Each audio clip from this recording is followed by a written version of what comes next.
This is Hello Healthy, a Dignity Health podcast.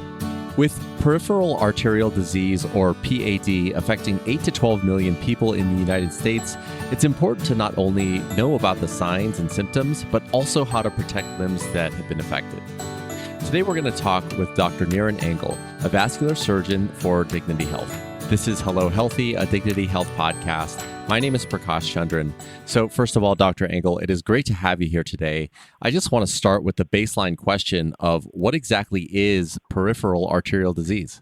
Peripheral arterial disease is really an umbrella term for anything that afflicts arterial circulation, particularly as we get older. And in its most pure form, it involves a lot of different things. It might involve aneurysms, which is a ballooning out of the artery. It might involve certain autoimmune conditions which affect the arteries. But principally, when people talk about peripheral arterial disease, the most common presentation of it is plaque buildup in the arteries, which then restricts blood flow to the leg or to the foot.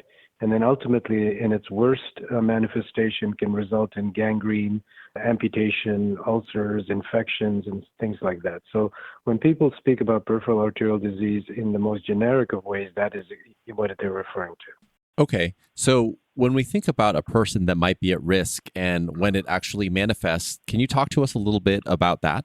Generally, it's a disease of the aging population, and you can put it into two or three buckets. So there's the aging population that is afflicted with diabetes, particularly insulin-dependent diabetes. Then there's another population of patients who have renal failure. They're on dialysis. And the third group is patients who have generalized atherosclerosis, which is plaque buildup in the arteries, not related to diabetes, not related to renal failure, but related to either smoking or their genetic predisposition, which is the most difficult one of them all because you can't affect that, causes plaque buildup on a more accelerated rate than one would expect for any given age. And all of those buckets that I just described, they're not necessarily discrete buckets. If you think about a Venn diagram, there's a significant amount of overlap between those three or four. But generally speaking, it is patients who either have a very bad set of genes that predisposes them to severe arterial disease, or they have insulin-dependent diabetes, which can affect a significant number of patients in terms of limb loss. And then there are the renal failure patients. And then you talk about other things such as genetic predisposition. In particular, African Americans are up to 4 times more likely to have an amputation than non-African Americans. The diabetics of those who have a lower extremity, meaning leg amputation, more than half of those will require a second leg amputation, meaning the other side, within 2 to 3 years. So it's a very pervasive condition. And there are two components to it. One is the treatment of the leg itself in order to make sure that they don't lose their leg. But the more compelling part of it is that if you just look at patients who have peripheral arterial disease and who don't have any manifestations such as gangrene or ulcers or wounds that are not healing, and yet if they have PAD, then those patients also are likely to have coronary artery disease and cerebrovascular disease causing heart attack or stroke. So peripheral arterial disease is actually a marker for patients who are going to die of either heart attack or stroke. And so it is incumbent upon physicians to identify those patients and treat them more aggressively or as aggressively as possible as far as risk factor modification. That is, quit smoking, hypertension, glucose control, weight loss, all of these things that affect not just the limb, not just the leg, but also the heart and the brain. Okay, that's really good to know. So when you talk about the physician being proactive in treating this, I do want to get to treatment options. But before that, I just want to learn a little bit about if people that fall into the buckets that you're talking about, if they're, for example, diabetic or they smoke, do they need to get proactively screened for this? Or is this something that will just start to manifest symptoms and then they go to see their provider? Yeah, that's a great question, Prakash. The screening part, there have been multiple organizations and initiatives looking at screening. And I must admit, having been involved in some of them, it's a very low yield in terms of actually finding patients who need treatment in the sense of a procedure to fix their legs. But where it is important is that it identifies those patients who need to be more aggressively treated. So the short answer to your question having given you a long answer already, is yes, they need to be screened, but the screening is not something that is very complicated. The screening is very easy. The screening is done in a doctor's office with just a blood pressure cuff and a Doppler ultrasound machine, which is a handheld machine, and you get what's called the ABI, the ankle brachial index. And basically what that does is it measures the blood pressure at the ankle and indexes it or compares it to the blood pressure at the arm. And with normal unobstructed arteries, your index, your ratio should be about 1, meaning that the blood pressure in the arm and blood pressure in the leg is the same. When you start getting blockages in the legs, to use a layman's term, you start getting a decrease in that index, in that ratio. So instead of 1, it'll be 0.7 or 0.6 or 0.5. And the lower that number gets, the lower that ratio gets, the more significant the obstruction is in terms of the blood flow to the foot, and the more likely it is that the leg is going to get into trouble. It's also important to recognize that just because you have peripheral arterial disease and maybe a decreased ankle brachial index, you don't need to get treated for that. There are people who will advocate angioplasty and angiograms just because somebody has blockages seen on ultrasound or demonstrated on a screening exam. That's wrong. You only treat the legs if they're symptomatic. And symptomatic means they have an ulcer that's not healing. They have gangrene. They have pain in the foot that is so severe that they can't sleep at night. All of these are reflections of critically reduced blood flow. We call it critical limb ischemia, means reduced blood flow and not adequate blood flow. And if that's the case, then further diagnostic modalities and treatment options may be considered. But other than that, just because you have PAD doesn't mean your legs need to be treated. Because you have PAD, you do need to be more intensively managed as far as your blood pressure control, your blood sugar control, your weight control, the cessation of smoking, and all of the sort of, quote, heart healthy or generally anti-inflammatory modalities that one would like to use in order to ensure better health. Okay, that makes a lot of sense. And you touched on this a little bit around how just because you have PAD doesn't mean you necessarily need to get treated, and you should be expressing certain symptoms.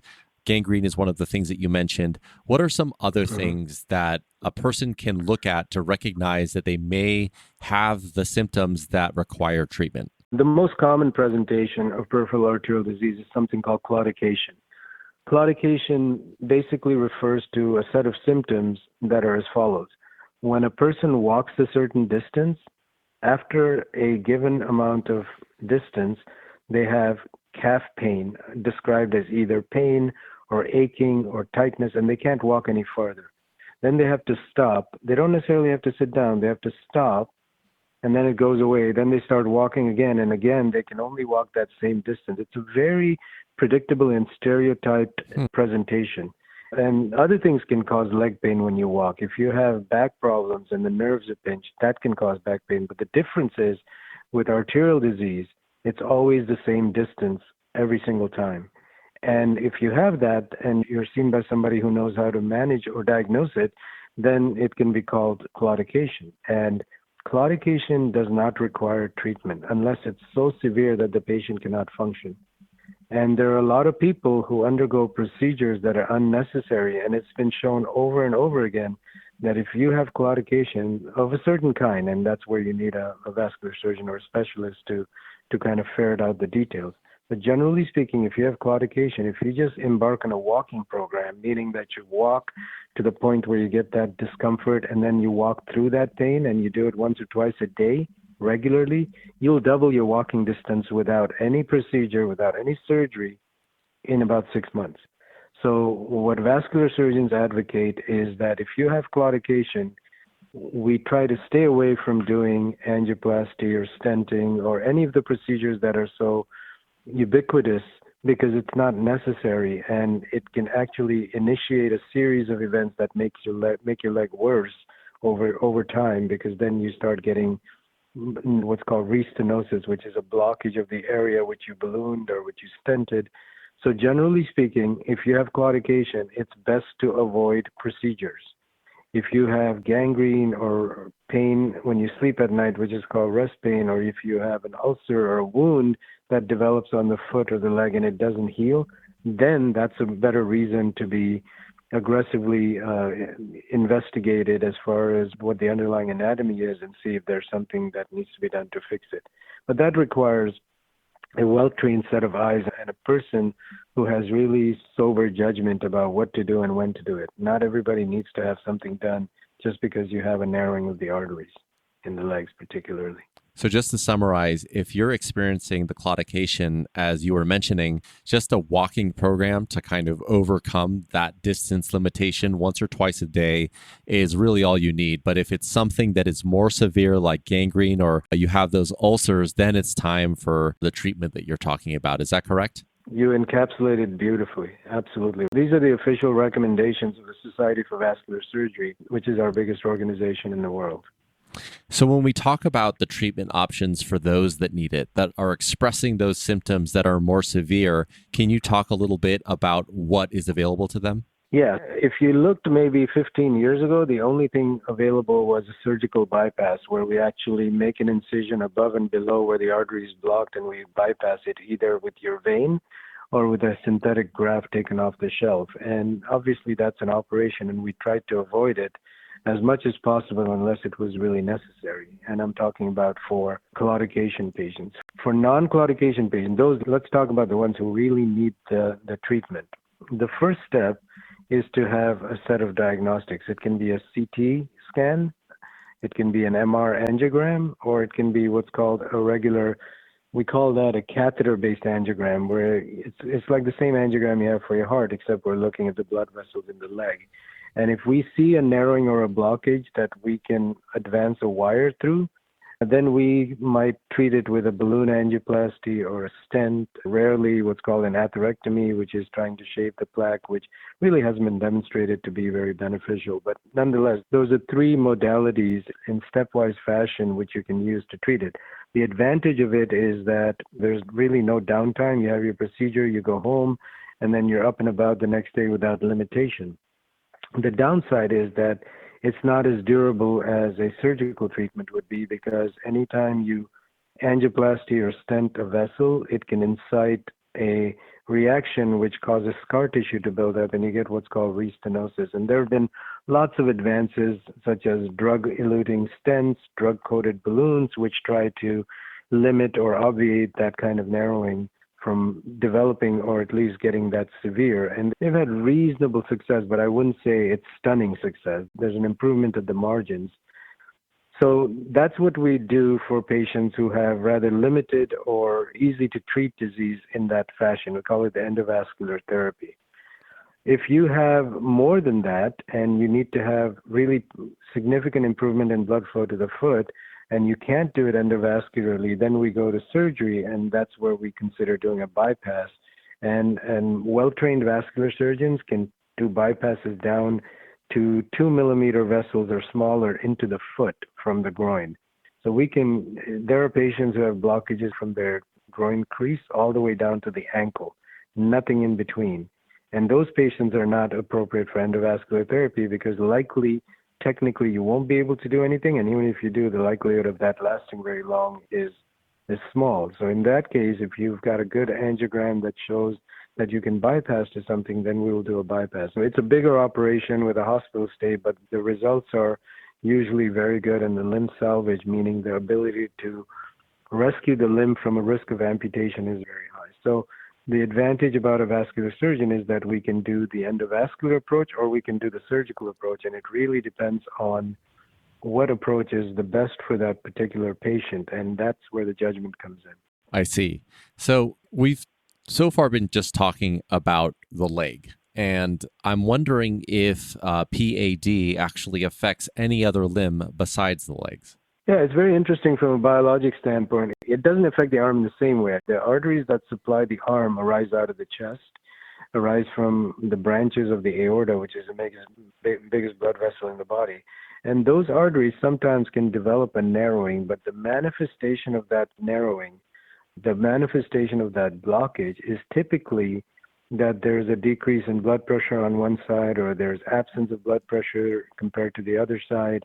It rarely results in gangrene of the fingertips unless it's really severe. Now, in that case, when it does, then there are lots of options. Same thing, endovascular approaches, surgical approaches, but it affects the legs significantly more than it affects the arms by orders of magnitude.